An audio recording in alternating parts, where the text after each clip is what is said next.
Hello everyone, কেমন আছেন? আমরা অনেকেই কিন্তু রাতে ঘুমের আগে কি এক গ্লাস দুধ খাই, আবার অনেকেই টক দই খাই।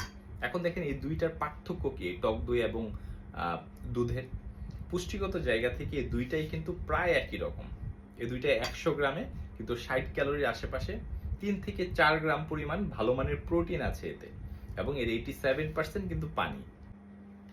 এক গ্লাস দুধ অথবা টক দই আমরা যাই খাই না কেন সারাদিনে ক্যালসিয়ামের 30% কিন্তু এটা পূরণ করবে। পৃথিবীর কিন্তু প্রায় 75% মানুষেরই ল্যাকটোজ ইনটলারেন্স থাকে, মানে দুধের মাঝে যে চিনিটা সেটা ব্রেক ডাউন করতে পারতেছে না, যাকে আমরা সবাই ল্যাকটোজ নামে চিনে থাকি। এবং এই ল্যাকটোজের কারণে কিন্তু দেখবেন অনেক সময় অনেকে ডায়রিয়া, অ্যাবডোমিনাল পেইন, ক্র্যাম্পস হয়, নজিনেস ক্রিয়েট হয়, বমি বমি অনেক ধরনের ডাইজেশন ইস্যু ক্রিয়েট হয়। কিন্তু এক্ষেত্রে ব্যতিক্রম।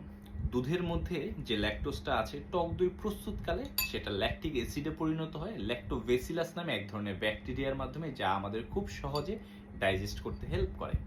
এখন আপনি দুধ খাবেন নাকি টক দই খাবেন, এটা পুরোটাই আপনার বিষয়। আমি দুইটারই ক্যালোরি কাউন্ট দিয়ে দিলাম এবং পুষ্টিগুণ দিয়ে দিলাম। ভালো থাকবেন, সুস্থ থাকবেন, টাটা, টেক কেয়ার।